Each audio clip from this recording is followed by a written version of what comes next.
a leptospirose. A... Posso continuar? A leptospirose, a vernose e entre outras. Também, essas doenças, elas são transmitidas, elas estão ligadas muito à falta de saneamento básico. E também há um grande número de mortalidade infantil, tanto pelo consumo de água contaminada. A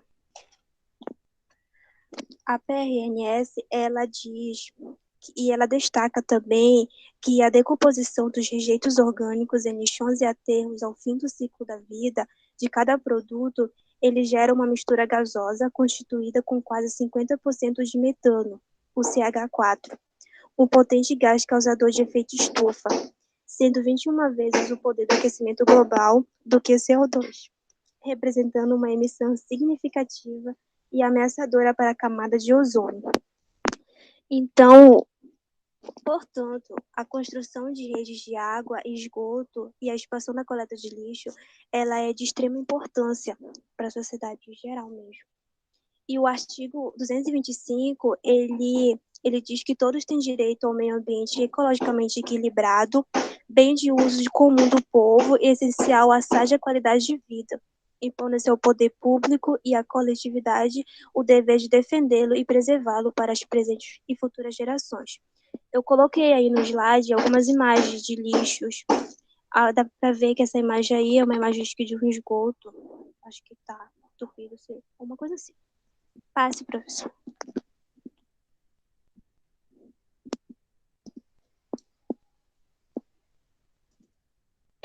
Professor, passe.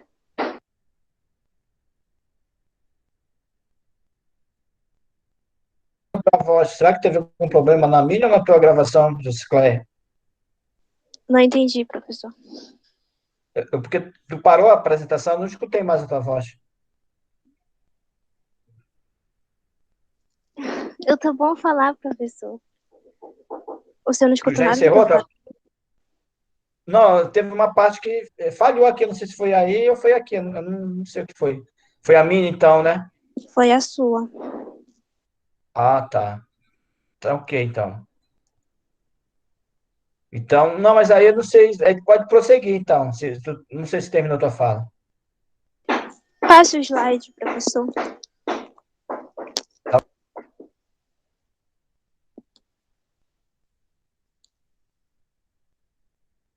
Eu coloquei essa imagem aí, que ela diz o tempo da decomposição de alguns rejeitos, como o papel, panos, o filtro de cigarro e entre outros que estão aí na imagem. Pode passar.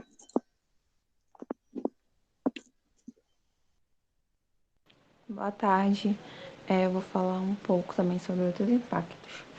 Segundo dados do Panorama de Resíduos Sólidos de 2014 e da Abrelp, nos últimos 11 anos, a geração de lixo no país ela foi muito maior do que o número populacional. O número populacional ele cresceu apenas 6%, enquanto o número de resíduos sólidos que é produzido ele aumentou 29%. A população, ela tá, mesmo não estando crescendo em uma grande quantidade, ela está consumindo de uma maneira desenfreada, que está produzindo uma grande quantidade de resíduos sólidos. E isso, como eu falei, foram dados de 2014. Hoje, cerca de 8% do lixo que é produzido no Brasil, ou seja, 6,3 milhões de toneladas, ainda nem sequer é coletado. E 40% do lixo que é coletado é descartado em lixões e aterros. E nesses locais, geralmente, eles não sofrem um tratamento adequado para que os mesmos eles não estejam causando grandes impactos tanto no meio ambiente quanto para a saúde das pessoas que residem próximo desses locais e que mantêm um contato direto. Em 2018, como eu falei, essas 79 milhões de toneladas de resíduos sólidos urbanos, ela teve um aumento um pouco menor de 1% em relação ao ano anterior. isso não é uma realidade de uma família, um município, dois. Essa é uma realidade de cerca de 3 mil dos mais de 5.500 municípios do país. Isso são dados bem alarmantes, se nós pararmos para refletir. Segundo o Ministério do Meio Ambiente, 59% dos municípios eles estão com esses lixões e aterros descontrolados, pois apenas 1.865 fizeram um plano de gestão integrada de resíduos sólidos. Por dia é produzido cerca de 1,062 kg de resíduos sólidos por pessoa. Você pode passar, tá?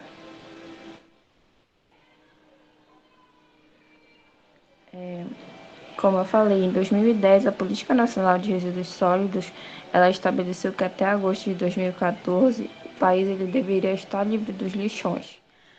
Porém, isso é uma realidade que nós não convivemos atualmente, né? Nós estamos em 2021 e nós podemos estar vendo, segundo as notícias, segundo os sites que a gente pesquisa, que até mesmo dentro da cidade, que isso não é uma realidade. O número de resíduos sólidos que é produzido, ele só vai aumentando, aumentando cada vez mais e não é tomado medidas para controlar essa produção desses rejeitos ou ao menos que sejam tomadas para amenizar os impactos que o mesmo causa tanto para o meio ambiente quanto para as pessoas que têm contato com isso. Aí, como vocês podem ver, são umas imagens bem alarmantes que servem para nós estarmos refletindo como está sendo a produção de resíduos sólidos hoje dentro do nosso país. Segundo algumas pesquisas que eu fiz, o Brasil ele é um dos países da América Latina que mais produz resíduos sólidos por ano. Isso é bem assustador. Pode passar, professor.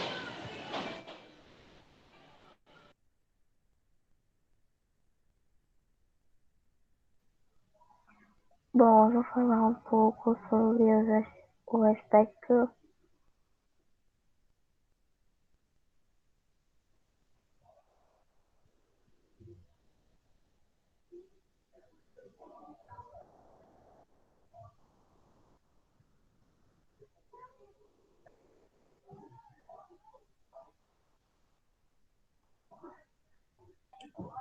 Não estou ouvindo a voz. Tem alguém falando, apresentando?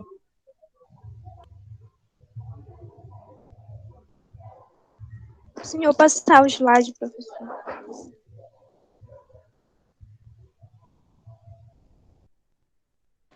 Não é para ele voltar, José Raimunda, a parte da Raimunda. Volta, professor, então. A, inter... a internet dela caiu, professor. Ah, tá ok, porque eu não estava ouvindo a voz, né? Tá, então pode apresentar, irmã. Já voltou? Acho que não. Professor, minha net caiu. Era eu. Tá. Não, mas a gente está na Na tua parte. continuidade. Oi? Tá, eu vou voltar ao slide.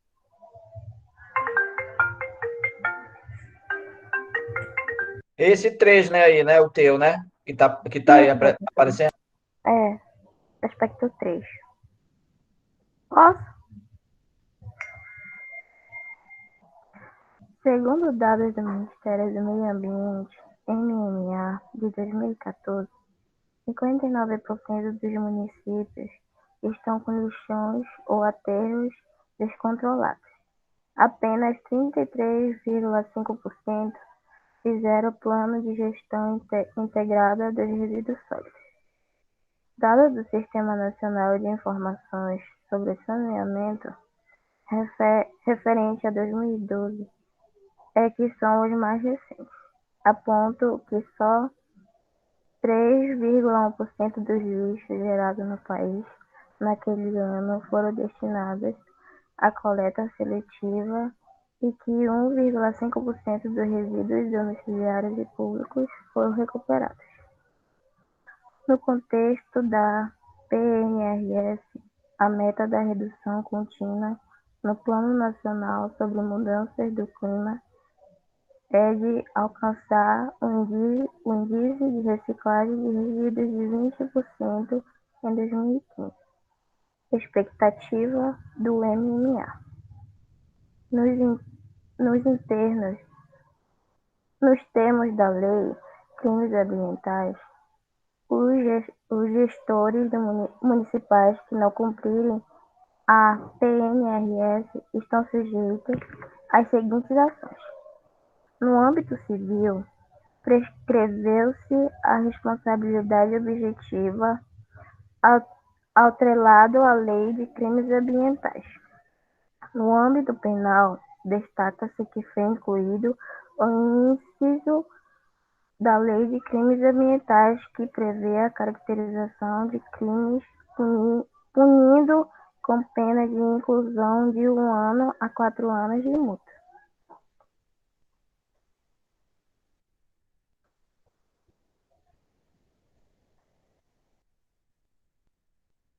Pode passar, professor. Isso aí.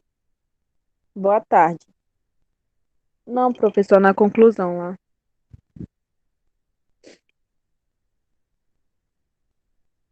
Isso.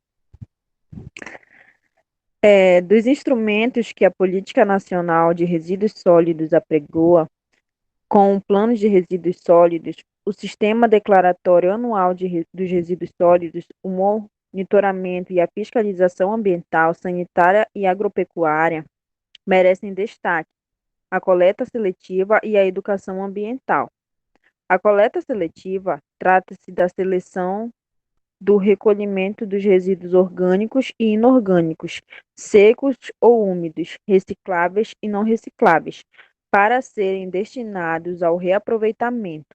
A coleta seletiva auxilia sobremaneira na reciclagem, uma vez que acelera todo o processo e diminui os custos.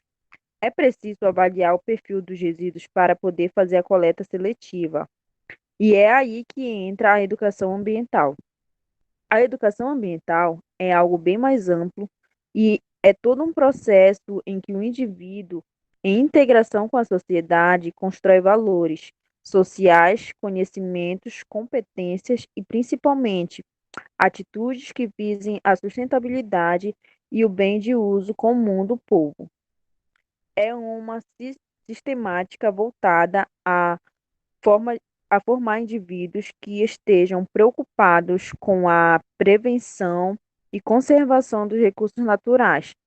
A consciência de que o ser humano é parte do meio ambiente faz parte desse processo. A questão da proteção ambiental ainda está muito ligada à aplicação de princípios, como a sustentabilidade, da precaução e da prevenção. O amparo a um meio ambiente ecologicamente equilibrado tem base na relação intergeracional que traz práticas geram, proporcionando bem-estar ecológico. A responsabilidade compartilhada oportuniza a responsabilização dos poluidores, envolvendo o setor empresarial, poder público e toda a sociedade. O que se busca é uma eficaz e duradoura proteção ambiental e melhoria da qualidade e das gerações presentes e futuras. Pode passar, professor.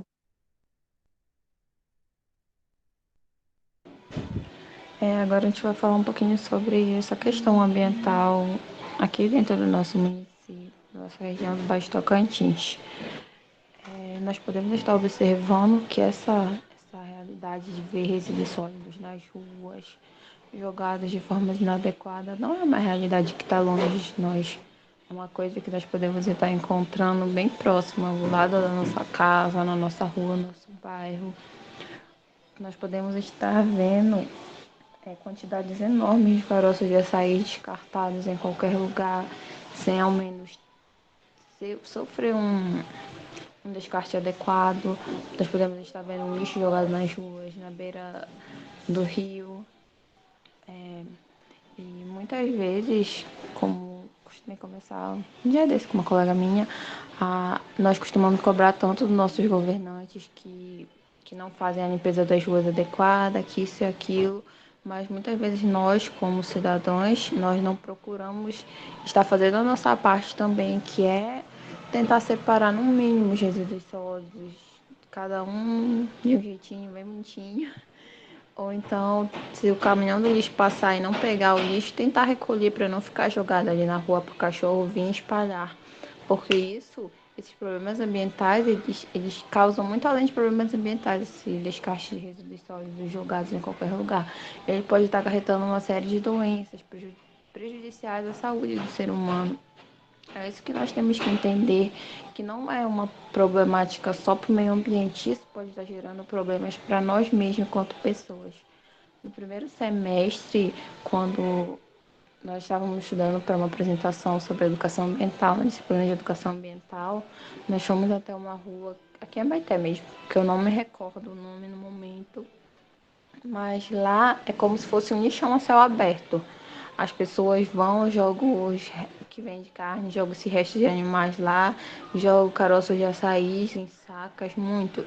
E aquilo faz com que acumule urubus, fica um odor horrível. Aí algumas pessoas que moram lá perto, elas nos relataram que a prefeitura ela faz a coleta desses resíduos sólidos que estão jogados lá. 30 minutos depois, elas falaram, no máximo, já estão vindo jogar lá de novo.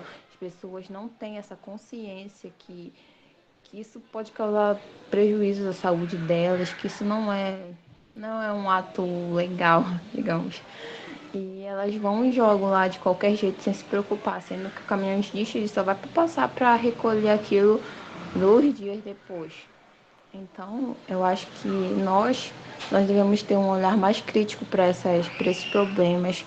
E nós, quanto cidadãos, nós temos que tomar nossas atitudes, buscar estar tomando as atitudes que venham estar ajudando o meio ambiente e ajudando a nós mesmos. Às vezes, nós podemos até perceber, conversando com algumas pessoas, que isso já se tornou algo tão natural que as pessoas não dão mais nem tchum. Já acho uma coisa normal ver lixo nas ruas jogado de qualquer forma. Vão jogando como se aquilo fosse qualquer coisa. Não tem mais serventia para mim, eu vou descartar ali na rua como se não fosse prejudicial à saúde de ninguém, não fosse causar nenhum mal. Aí elas vão jogando de qualquer forma sem ao menos se preocupar.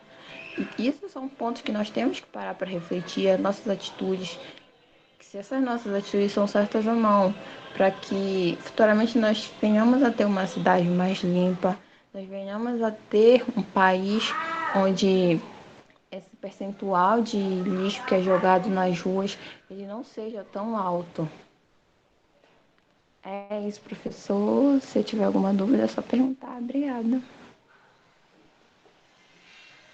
Tá aí, são algumas fotos que nós podemos ver que é aqui espalhado pela cidade. São fotos daqui da nossa cidade mesmo, que mostram os lixos que são jogados nas ruas. E o senhor passou para o próximo slide, são as referências. Obrigada. Oi, professor. Oi, pode falar. Só aproveitando um pouco da fala da Rita, eu queria falar que aqui no meu bairro, o carro do lixo, ele tem que passar 3 vezes ao dia.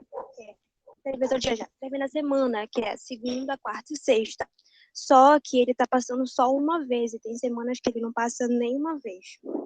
E aí esse lixo fica todo acumulado, e as pessoas que moram próximas, eles não suportam o cheiro, e é rato que fica mexendo com o lixo, cachorro espalha, urubu que mexe, fica uma coisa horrível, horrível mesmo, pela falta da Certo. coleta de lixo. E também em questão da água. Dá um exemplo aqui também. No meu bairro, que está sem água. Aí nós moradores, a gente está pegando água do rio para a gente tomar banho, lavar roupa, essas coisas. Só que a gente sabe que a água do rio, ela não é muito boa, né? E tem algumas famílias que são bastante humildes, que não têm condições de comprar uma água mineral para sua alimentação, para o seu consumo próprio. E ela acaba tomando essa água do rio. E como você tem na minha fala, que água contaminada, ela também é um dos principais contaminadores que transmite as doenças. Isso, Aí era isso que com eu ia falar. certeza. Pois é, né, gente? Então, essa realidade, né, geral do saneamento, né, ela está no nosso quintal, né? Mas no caso da Cicleia, tu mora aqui na Francilândia, é? Ou é no outro bairro? Parece que tu mora aqui, né? No São João, professor, no bairro São João. Entendi. Porque aqui na Francilândia tem uma caixa, né, uma distribuidora de água, um reservatório, né? E eu conversando aqui com algumas pessoas falaram que basta a gente fazer esse pedido, né? Que eles conseguem levar essa distribuição. Agora, eu não sei dizer como é o local lá, né? No São João. Mas que talvez, de repente, pode ser isso, né? Os moradores não estão fazendo a solicitação, de repente, porque talvez na comunidade não tenha uma liderança, né? Não tenha uma associação que possa estar fazendo esse meio termo aí, né? Então, de repente, assim, não sei se for o caso, né? Você mesmo como aluna, como técnica do meio ambiente, poderia, de repente, reunir algumas lideranças, algumas pessoas e dizer, olha, quais as pessoas que estão faltando água? Vamos lá levar essa demanda para a COSAMPA, vamos lá levar a demanda para a prefeitura, porque não está fazendo a coleta do lixo, né? Então, muitas das vezes, a própria comunidade, ela tem que se organizar e buscar essa melhoria. Porque às vezes o que acontece com a gente, que a gente fica, a prefeitura não vem, não sei o quê, mas a gente tem que acionar, né, a, as lideranças, né, geralmente às vezes um agente de saúde ou o presidente da associação, geralmente tem nos bairros, né, salvo um outro bairro não tem, mas a maior parte tem. E aí a gente, né, como educador, como conhecedor dos problemas que trazem, né, o saneamento, né, e muitas famílias não sabem. Aí o filho está doente lá com diarreia, não sei o quê, pegando lá alguma coisa. Ele não sabe, ele não percebe que o problema é na rua, é o lixo que não é recolhido e depois fica jogado, né? O cachorro vai lá, bagunça tudo, e aí prolifera rato, urubu, e todos eles são vetores de doença, né? Então, assim, talvez, eu sei que é difícil, né? A gente ir lá e tentar resolver, né? Mas eu acho que nós, como líderes, né? Porque vocês estão se formando em líderes, né? E aí vocês podem, de repente, ajudar essa comunidade, né? É um desafio que a gente tem, né? Porque a gente estamos vendo o problema e, de alguma forma, de repente, a gente, não sei, a gente está com dificuldade ou a gente não está se achando, digamos assim, preparado para tomar essa discussão, né? Seria uma situação. Mas buscar canais da própria prefeitura que ela tem, né, de denúncia, e aí passar para o presidente da comunidade, para o agente de saúde, né? Que aí é para poder remediar o processo, né? Às vezes a gente tem meia culpa, né? Que a gente fica lá, né? Então, eu acho que é importante a gente realmente fazer o Professor, nosso papel, né? Oi, o senhor já pode baixou falar. nosso slide? Baixei. O mesmo da Ellie, né? É, Eu baixei aqui, mas eu tô no aguardo dela se ela vai realmente postar ou não. Senão eu posto daqui sem problema, tá? bote aí o senhor. Tá, eu vou postar então, tá? Assim que eu terminar aqui, para a gente fazer essa reflexão, né, gente? A gente tem que tomar agora, gente. A gente tem que ser muito, né, digamos, proativo, né? E, inclusive, eu vou dar umas sugestões aqui, tá, para vocês experimentarem, por exemplo, para vocês fazerem trabalho, fazerem pesquisa dentro desse tema de resíduos sólidos. Por exemplo, vocês falaram na coleta seletiva, que é um processo de educação ambiental, né? Então, recentemente, acho que 1 ou 2 anos já, né? Recentemente já tem um tempinho. As organizações públicas, elas têm que ter o seu projeto de educação ambiental. Por exemplo, lá no IFPA tem lá uns coletores lá abandonados lá que tá por lá. Então, eu sugiro para que vocês pratiquem essa atividade, que vocês vão precisar aí trabalhar projeto integrador, que vocês vão aí, de repente, dar uma sugestão para os professores, não, professor, tem essa demanda aqui. Como eu lembro no início do semestre, eu falei, gente, me dê ideias de projeto de pesquisa.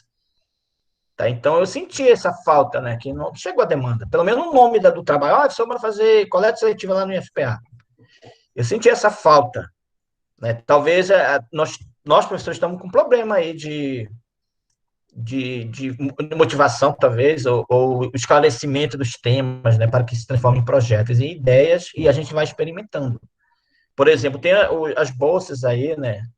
Agora eu acredito que vai abrir a etapa das bolsas daqui de Abaetetuba, né? Então aí vai abrir demandas de trabalho. E só o fato de vocês me deram um nome, eu já fico muito satisfeito, né? A gente vê que no resíduos sólidos aqui, ó, a gente pode recosturar ideias e ideias e ideias aí, ó. Pode ser coleta seletiva, um trabalho educativo no bairro, como vocês estão vendo o problema na residência de vocês. Por exemplo, lá a Jucicléia, ela está vendo lá que não tem água, que não tem... a coleta seletiva não está regular, que o lixo está lá no lado e está aumentando a doença. Isso é um projeto que a gente faz, aí de repente a Jucicléia sozinha, ela não tem esse know-how, né? Ela não tem como sozinha, né, buscar lá água para a comunidade, buscar lá o problema do resíduo sólido. Mas ela vai entrar em contato com os professores, olha, professor, eu tenho essa ideia aqui do meu bairro. Vai provocar a gente de alguma forma vai pensar em algo, vai pensar em ideia e levar para aquele bairro. Será um prazer para mim ter a ajuda de você, já ter uma demanda, né? Vamos levar um projeto para lá e vamos resolver isso, vamos dar nossa contribuição. Talvez a gente não resolva, mas a gente vai fazer um barulho, né? Que lá está tendo isso, eu já vou falar para outro professor, já vou falar para o cara da prefeitura, olha, Rodrigo, Nayanda, tem lá esse problema lá na comunidade, é um trabalho de pesquisa que está sendo feito. Então, vamos lá desenvolver esse trabalho, que foi uma demanda do aluno, ele viu isso, ele sabe um pouquinho do resíduo sólido, ele sabe que a lei está pedindo, então a gente vai executar. Tá? Então, essas ideias, gente, que a gente se esforce, por exemplo, podemos dizer assim, que a gente acredite, né, e que a gente propõe essas experimentações para a nossa comunidade. A gente tem, assim, uma responsabilidade muito grande em levar as ideias, né? Porque a gente está se esclarecendo, né? A gente sabe que a doença ela é um perigo, né, para a vida das pessoas. É feia, né? O bairro cheio de lixo, né? As pessoas sofrem, vai tomar banho no rio, né? Deve ter um risco muito alto de contaminação, porque o resíduo vai tudo para o lixo, a merda. Nossas fezes, nossas urinas, vai tudo para lá, né? Então, a chance de a Jucicléia pegar até uma doença é grande, né? Porque vai pegar a água de lá. Então, gente, que fica essa reflexão, tá, gente? O trabalho, ele tem esse sentido também, de a gente aprender o que está lá na lei, é aquilo que eu falei, trazer para a prática, né? Isso serve para todos os trabalhos, tá, gente? Estou só me alongando aqui, adiantando já os outros trabalhos, que eles podem se transformar em pequenas ideias, pequenos experimentos. A gente faz uma pesquisa só naquele pedacinho daquela comunidade e a gente tem um resultado. Tá? Então, que a gente coloque isso na mente e que realmente a gente traga isso para a prática, tá? E aí vocês não vão só culpar a gente, o professor não fez, né? Mas a gente compartilha essa responsabilidade com vocês, levando essa demanda para a gente. Por exemplo, tem aí o edital de pesquisa, vamos lá começar a fazer essa demanda. De repente, já ajuda já para fazer o projeto integrador, que você vai apresentar um resultado. E a gente vai começar logo a experimentar, pesquisar, criar métodos, né? Para a gente aprender a nossa prática profissional e também ajudar, né? Que seria assim, fantástico, né? Eu vou aprender a ajudar alguém, ajudar uma família a não ter risco de doença, a ter sua água lá na sua casa, é coisa assim, extraordinária, que vale a pena até a gente viver, né? E mais a gente que é da questão ambiental, eu acho que aumenta a nossa responsabilidade, né? Então, que fica essa reflexão, tá, gente? De forma geral, gostei bastante do trabalho. Eu só senti a ausência, assim, de vocês se apresentarem. Eu não sei quem... Eu acho que a primeira que falou foi a Jusclé, a Chayele. Acho que quem falou a introdução foi a Tayla. Assim, eu me perdi aí de quem estava falando, tá? Então, quem tiver na apresentação diz o nome, tá? Porque às vezes eu não consigo reconhecer a voz. Tá bom? Então, parabéns para vocês, para a equipe. É um desafio muito grande, realmente, né? A gente fazer trabalho online é complicado mesmo, e o rendimento é baixo, né? Mas, de certa forma, eu gostei, eu vi a fala de vocês, eu percebi que vocês pesquisaram lá aqueles dados do panorama, né?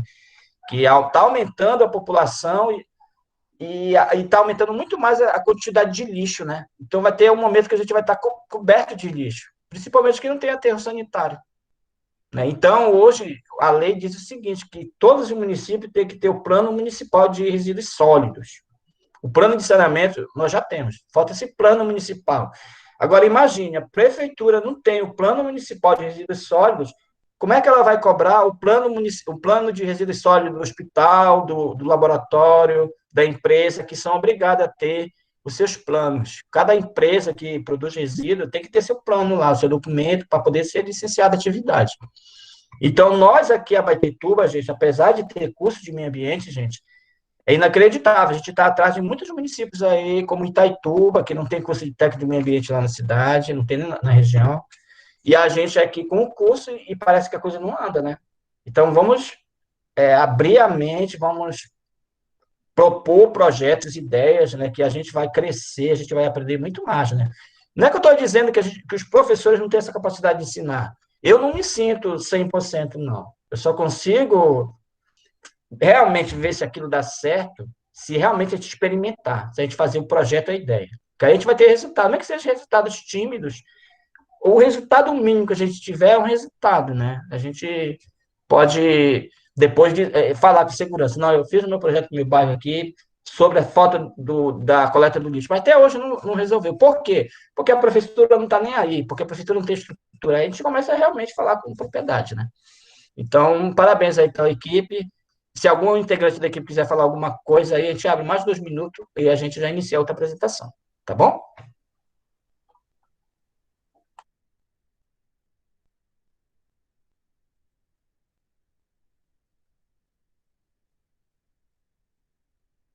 Acho que ninguém mais quer falar, professor.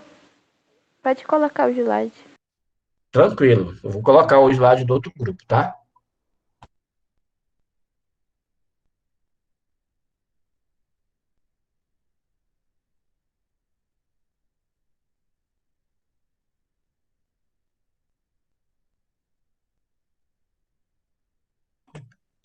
Já está abrindo aqui, tá?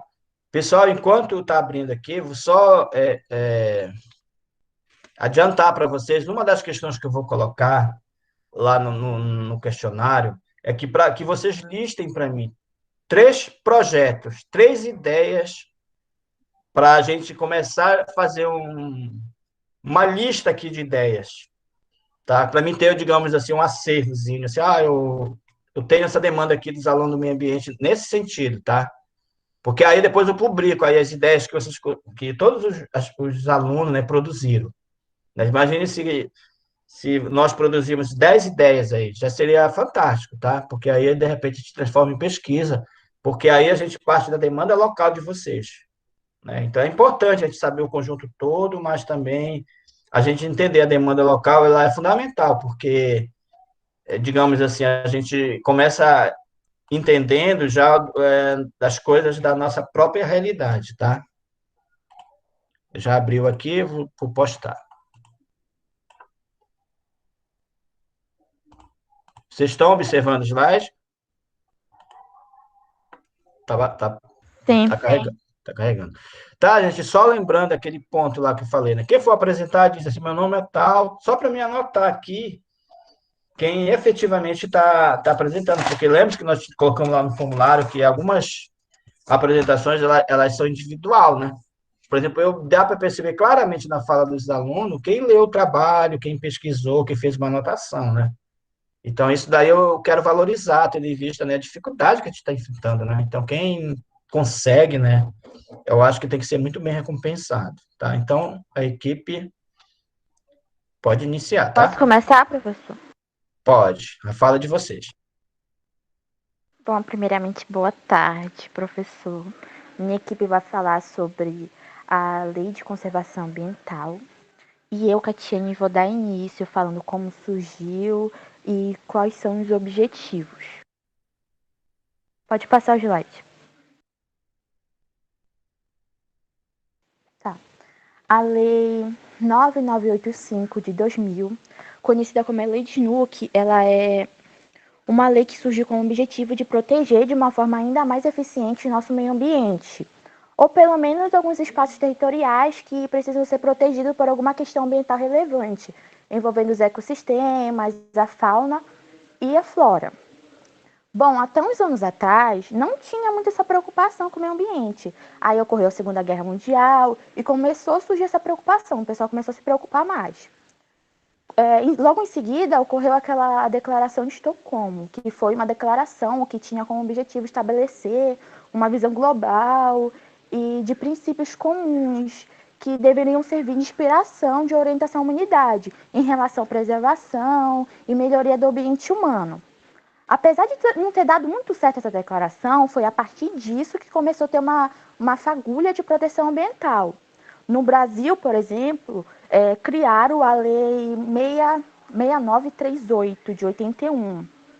E a partir daí começa a ser pensado aqui em proteção ambiental. Depois de uns anos, chegou a Constituição de 88, que fala que o meio ambiente é um direito fundamental, é um direito essencial de qualidade de vida, e que é dever do poder público proteger o meio ambiente. E por conta disso, apareceu obrigações, não só para o poder público, mas também para a população em geral. Com toda essa preocupação, começou a ser entendida que, claro, nós temos que proteger todo o meio ambiente, mas tem uns espaços territoriais que devem ser mais protegidos. E depois de 12 anos de discussão, envolvendo esse assunto, foi aprovado a lei do SNUC, que é então Lei 9985, que, como eu disse, surgiu para regulamentar o artigo de 225, se eu não me engano, do parágrafo 1º, que trata das atribuições do poder público. Esse primeiro parágrafo tem uma série de incisos, mas a lei do SNUC, ele trata especificamente dos incisos 1, 2, 3 e 7, além de instituir, claro, o SNUC. O inciso 1, ele diz que... Professor, pode passar esse daí. Esse também. Tá, esse. Tá. O inciso 1, ele diz que é dever do poder público preservar, proteger e evitar dano ao meio ambiente e também restaurar o processo ecológicos essenciais. Eu posso pegar como exemplo a relação do sapo e da cobra, que teoricamente eles vivem em harmonia. A cobra ela vai, come o sapo, aí a população do sapo diminui e a da cobra acaba aumentando. Depois acabam os sapos, aí a cobra fica com fome e começa a diminuir a população da cobra. Aí depois do sapo volta a aumentar e fica nesse loop infinito. Então, é isso que é um ecossistema, é assim que deveria funcionar. O problema é que muitas das vezes tem interferência humana, que acaba mudando essa lógica, acaba interferindo nessa lógica. Com isso, a ideia desse inciso é proteger as unidades de conservação para que ocorra um desenvolvimento sustentável. O inciso 2 diz que o poder público deve também preservar a diversidade e a integridade do patrimônio genético do país. Já o terceiro, ele define todas as unidades da federação, os espaços territoriais e o que tem que ser protegido. Por exemplo, as florestas, cavernas, a fauna que existe na área e a flora. Sendo que, se for desejo alterar ou suprimir algo nesse espaço, só pode ser através de uma lei. E mesmo assim, é proibido qualquer coisa que comprometa a integridade de alguma coisa daquela área. E por último, o sétimo, que diz que a fauna e a flora devem ser protegidos. E são proibidas práticas que provoquem a extinção de espécies e submetam os animais à crueldade. Próximo, professor.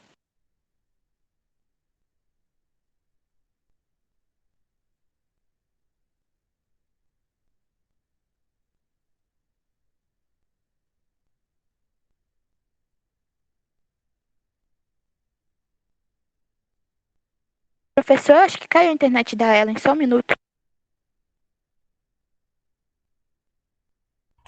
Ok.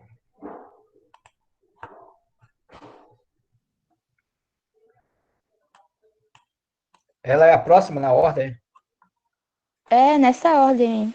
Tem que ser assim, senão não vai ficar muito bem entendido.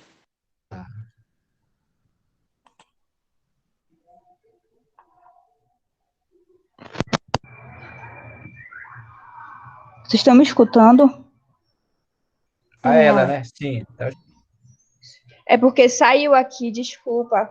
Aí eu tive que voltar de novo. Tranquilo. Tá no teu slide, parece aí, né? Sim. Boa tarde, eu sou a Ellen e vou falar um pouco sobre os órgãos e diretrizes que geram o SNUC. O SNUC, ele é gerido com a participação de 3 esferas do poder público, que é o poder federal, estadual e municipal. As competências dos órgãos para a gestão do sistema vão desde a coordenação e acompanhamento do sistema até a sua implementação propriamente dita. E o SNUC ele é gerido pelos seguintes órgãos com as respectivas atribuições: órgão consecutivo e deliberativo. Eu vou falar um pouco sobre o que é isso. O órgão consecutivo e deliberativo, eles são um tipo de conselhos, e os objetivos deles são oferecer transparência para a gestão das unidades de conservação por meio de controle social, contribuir para a elaboração e implementação do plano de manejo e integrar as unidades de conservação, as comunidades, os setores privados, instituições de pesquisa, ONGs, poder público, e também com outras áreas protegidas situadas no entorno das unidades de conservação. O conselho, os tipos de conselhos são divididos, né, como eu já falei, em deliberativo e consecutivo. Os conselhos de deliberativo, eles servem para as áreas de reserva extrativista, reserva de desenvolvimento sustentável e reserva da biosfera. E já o conselho consultivo, eles são para as unidades de conservação de proteção integral, são também para fauna e mosaicos de unidade de conservação. Dito isso, do Conselho Consultivo e Deliberativo, eles são representados no nosso país pelo Conselho Nacional do Meio Ambiente, que é o CONAMA, e o CONAMA ele tem a função de acompanhar a implementação do SNUC nas áreas de proteção ambiental. O órgão central é representado pelo Ministério do Meio Ambiente e tem como finalidade a coordenação do SNUC. Ele que vai averiguar, né, se está correndo de maneira certa a implementação das unidades de conservação. E já os órgãos executores são representados pelo Poder Federal, que é o Instituto Chico Mendes de Conservação da Biodiversidade, que é o ICMBio, e o IBAMA em caráter supletivo. E nas esferas estaduais e municipais, são pelos órgãos estaduais e municipais do meio ambiente da cidade ou do estado. Os órgãos executores do SNUC, eles têm a função de implementar, subsidiar as propostas de criação e administrar as unidades de conservação federal, estadual e municipal nas suas respectivas esferas de atuação. Aqui no Pará, a gente tem, né, o órgão que ele gera as unidades de conservação daqui, que é o IDEFLOR, que é o Instituto de Desenvolvimento Florestal e da Biodiversidade do Estado do Pará. É isso, professor. Professor? Tá ok. Aí, quem é a próxima? Posso passar o slide? Pode sim.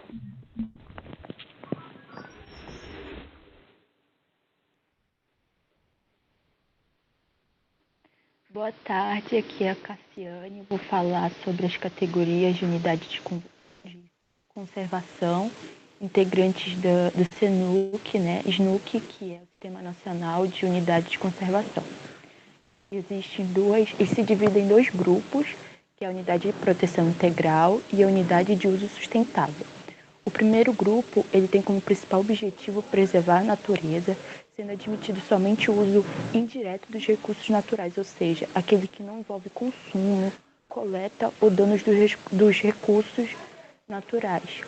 O segundo, a unidade de uso sustentável, ela tem como objetivo compatibilizar a conservação da natureza com o uso sustentável dos recursos, ou seja, é permitido o uso, né, dos recursos, desde que seja feita de maneira adequada, né, sem danificar os recursos naturais, os recursos renováveis daquela natureza. Tu pode consumir aqueles recursos, comercializar.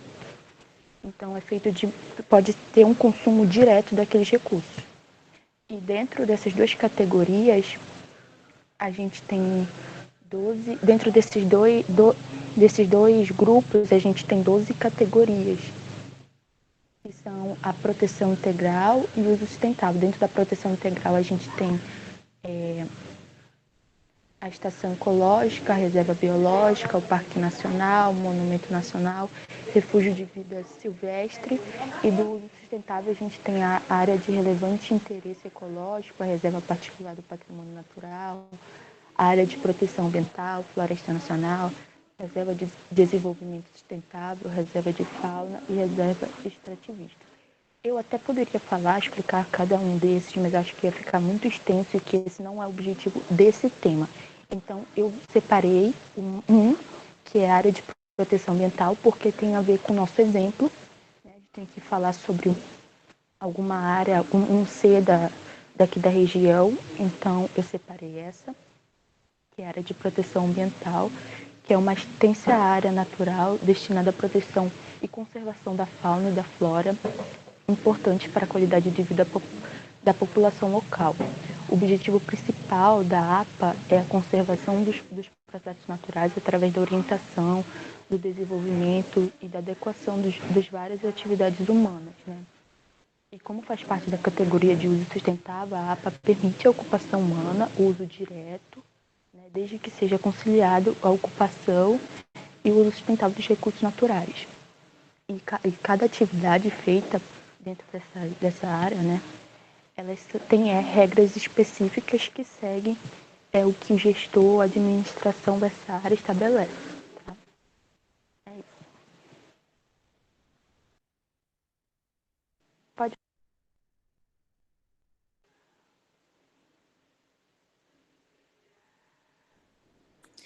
Primeiramente, boa tarde a todos, boa tarde, professor. Eu irei dar continuidade, né, no que a Cassiane estava falando, e eu vou falar sobre o Rio de Tucuruí como um exemplo de unidade de conservação. Bom, Ok, boa a tarde. área de Qual o proteção... nome? É Raquel, né? Ah, Raquel, tá, legal. tá? Tá bom. A área de proteção ambiental, APA, da região do Lago de Tucuruí, é formada pela inundação decorrente da construção do reservatório da usina hidrelétrica de Tucuruí. Atualmente, a unidade de conservação é amparada por lei estadual e conta com a gestão e o monitoramento de órgãos federais, como a empresa concessionária Eletrobras e Eletronorte, que geram empreendimento. O município de Tucuruí localiza-se na mesorregião sudeste do estado do Pará, na bacia hidrográfica Tocantins-Araguaia. A cidade possui um marco histórico de desenvolvimento urbano e crescimento populacional.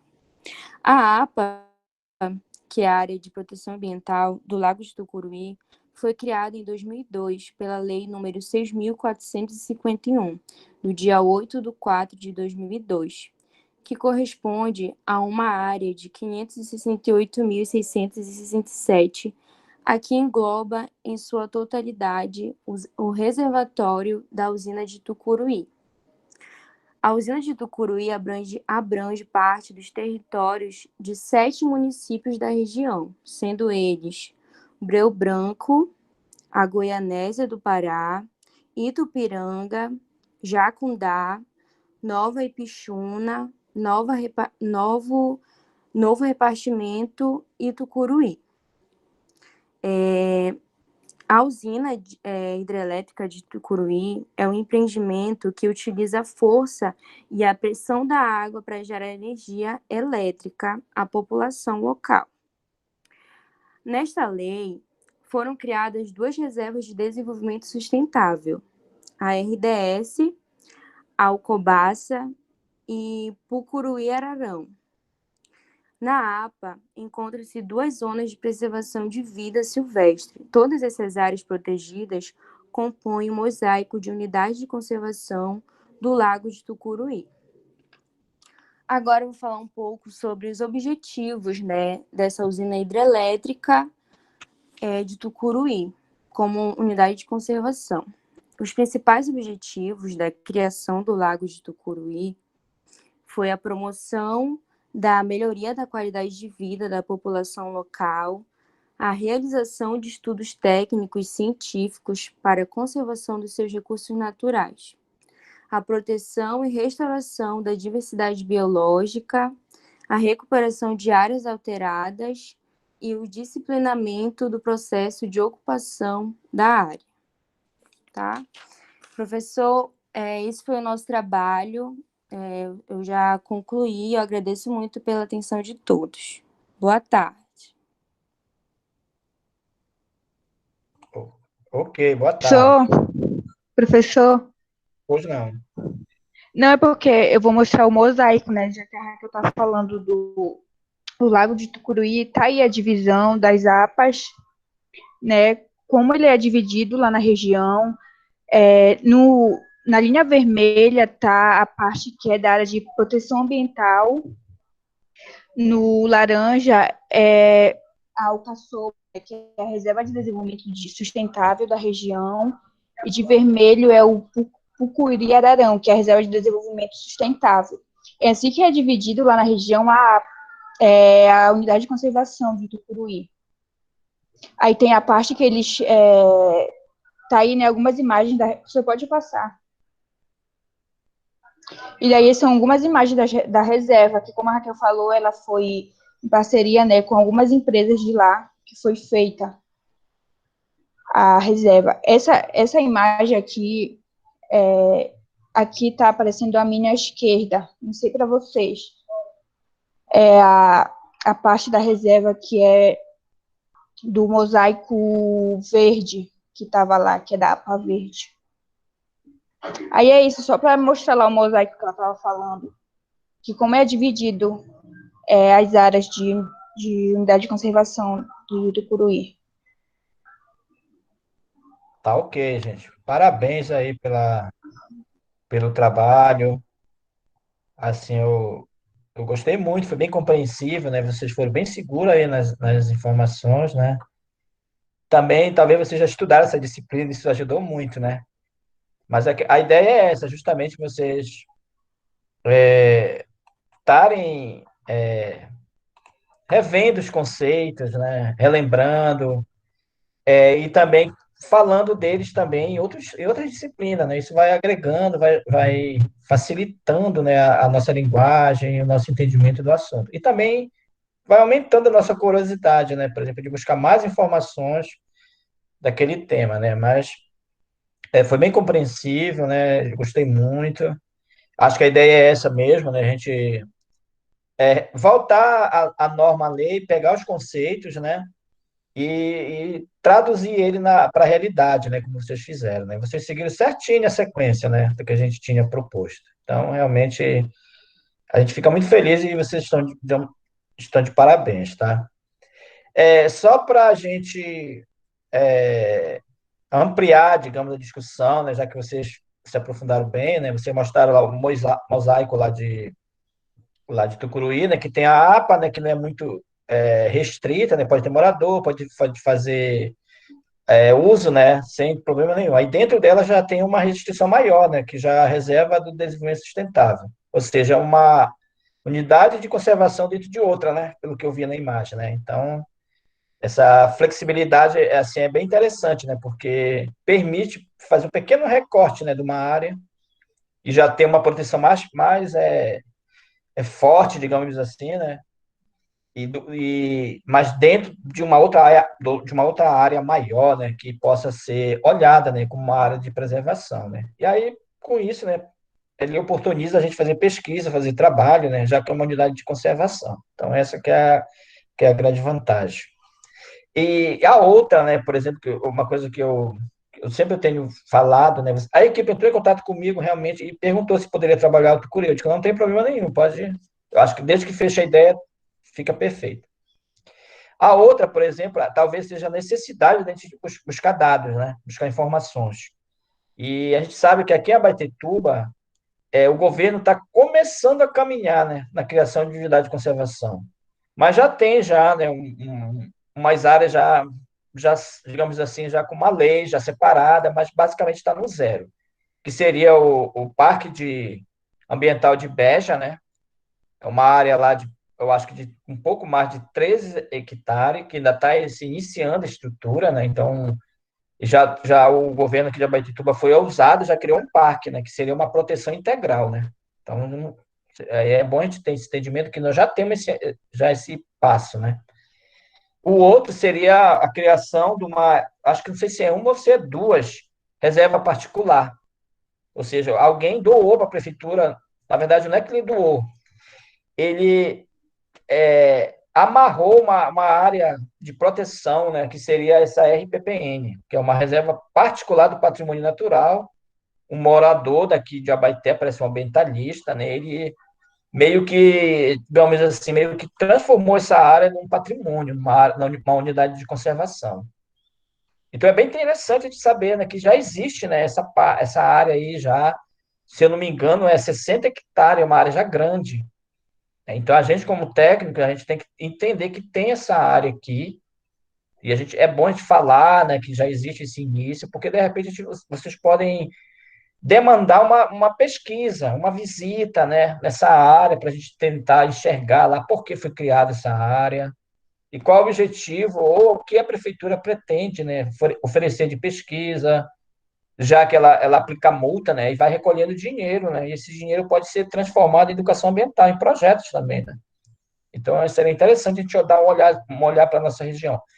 E a outra também, que mora nas ilhas, né, o governo, junto com o IDEFLOR, né, como vocês colocaram perfeitamente, né, o IDEFLOR tem esse papel aí a nível de Estado, ele ter aí a sua gestão, né, de unidade de conservação, e isso ele vem provocando a prefeitura, né, a ter o seu setor. E tem o setor agora na prefeitura, o engenheiro florestal, que ele cuida só dessa área, assim, das unidades de conservação, né. Então, se vocês terem esse contato com esse profissional, seria interessante que vocês já iam ter essa margem, essa ideia de quais os objetivos, né, foi criado, e o que realmente está sendo feito, né. Então, ele apresentou, né, uma área bem robusta, bem grande das ilhas, que vai ser tudo preservado. Eu não estou lembrado qual é a modalidade. Se vai ser APA, se vai ser outro processo lá, eu confesso que eu não me atentei para o nome, para a modalidade que vai ser enquadrado. Mas, de forma geral, como você já entende, né, quais são as modalidades, isso já é um avanço grande. A gente sabe que essas unidades de conservação, elas são, digamos assim, muito grande, né? Ela foge um pouco, digamos assim, da nossa responsabilidade, já que quem gerencia é o governo, né? Seja o governo municipal, estadual, governo federal, né? Então a gente não tem assim digamos, uma abertura, né, maior para se criar uma reserva, né? Ou para propor algum estudo maior, né? O que a gente pode fazer é pequenos estudos dentro dessas áreas, né? Então nós, como profissional, a gente tem que saber que existem as modalidades, né? E ver como é que está a gestão, digamos, maior, né, desses ambientes, para ver se o governo dá sequência, né? Porque, no caso, esse Parque Ambiental de Beja foi criado no governo dessa prefeita Marinette, Francinete, eu acho. E depois que o outro governo entrou, parou. Então, agora ela pretende novamente dar sequência. Mas isso já não depende dela de política de governo, não. Depende agora de política pública, de o gestor olhar essas unidades e invertir, né? Então, acho que é muito bom de ter um parque, né? Porque a gente pode visitar uma área, pode conservar alguma árvore lá, ou algum animal, né, dentro daquela área, para a gente estar, digamos, levando nossos filhos, nós mesmos, né, visitar essas áreas que estão preservadas, porque muitas das vezes a gente não tem aquele espaço para a gente fazer essa visitação, né, para a gente acompanhar realmente o que tem de preservação, né. Então fica essa dica aí, vocês estudarem. Barcarena tem uma área lá também, eu não sei se tem em Muju, da gente, digamos, ter ferramentas para a gente descobrir, né? Por exemplo, o ICMBio, eu não sei na verdade o IDEFLOR, mas o ICMBio, ele tem uma plataforma que a gente consegue descobrir todas as áreas protegidas no Brasil. E tem lá o Shape, né? Um arquivo, e que eu posso buscar através do QGIS, ou do ArcGIS, ou do outro aplicativo, e lá eu vejo quais são as unidades protegidas. É tipo um mapa que tem. E eu recomendo vocês a buscar essa informação, para quando vocês verem geoprocessamento, né? Então, como é que eu vou buscar as unidades de conservação? Como é que eu vou buscar uma área que é de unidade de conservação de todas as modalidades, áreas indígenas, áreas quilombola, porque no estudo ambiental não pode ter áreas protegidas, né? Para se fazer uma empresa, né? A gente tem que fazer a separação. Então, é necessário vocês aprenderem isso para vocês poderem comparar, né? Ah, eu vou implantar lá uma fábrica de açaí. Aí vocês vão ter que buscar o shape lá e ver, aqui tem uma unidade de conservação, então não pode.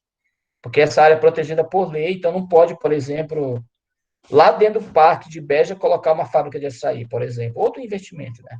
Porque é uma área que não pode ter nenhum investimento, só área para pesquisa, né? Aí, se for uma APA, aí já está livre, já pode criar, né? Mas há alguns impedimentos, né? Tem que saber o plano de manejo, o que está podendo e o que não está podendo.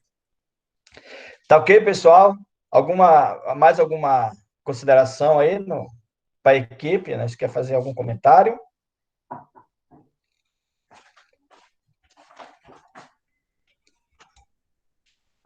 Tá tudo tranquilo? Tá, então, mais uma vez, obrigado. Mantenha esse ritmo, tá, gente? Apesar da dificuldade, eu acho que a gente vai superar isso daí e, com certeza, a gente não vai paralisar, né, o nosso ritmo de conhecimento, né? Eu acho que a gente tem que dar um jeito aí dentro da sequência. Se Deus quiser, logo, logo, né, a gente restabelece aí as atividades presenciais e aí coloque na mente, né, cobrem da gente para a gente fazer realmente visita técnica, para a gente fazer prática, porque realmente é necessário, né? Por exemplo, como é que eu vou enxergar uma unidade de conservação? Porque eu posso pensar numa coisa na minha cabeça e for outra, né? Não, bora visitar esse parque lá em Bege, mesmo olhar as árvores lá, o mato, lá, como é que tá? Vamos lá olhar essa unidade daqui da RPPN ou aquela de Barcarena, que eu fui em Barcarena recente e vi que tem lá, né? Então, são locais que a gente precisa olhar, a gente precisa estar presente, né? Pelo menos para a gente ter aquela ideia, né? Para a gente tirar daquela... A gente pode achar que é um negócio diferente, chegar lá é uma coisa que não tem, né? Então, eu acho necessário aí essa pegada aí da gente realmente estar visitando esses ambientes. Eu mesmo tenho interesse, né? De conhecer, né? De ver isso aí, de levar a SEMA lá, bora lá, os técnicos da SEMA, vamos lá nessa visita. Lá ele vai falar como é que foi, porque foi criado, para quê, o que eles realmente vão fazer. Se vai deixar lá para o outro governo fazer alguma coisa. E aí, de que forma a gente pode fazer alguma pesquisa lá, né? Que forma? Então, eu acho que essa questão da pesquisa, ela tem que caminhar com a gente, né, mesmo. A gente não pode separar ela, não. Porque se a gente não fizer a pesquisa, ou a visita, ou uma prática, a gente não consegue manter muito tempo na cabeça. É realmente essa necessidade, né? Na volta aí desse retorno aí, vamos nos cobrar, né? Nós mesmos, né? Para a gente tentar aí, buscar uma coisa diferenciada aí para a vida da gente, tá? Então, nós temos mais algum grupo que vai apresentar? Bom, a gente já pode encerrar por aqui.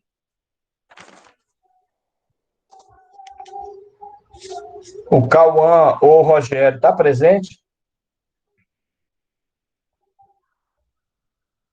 Que eles ficaram de apresentar hoje.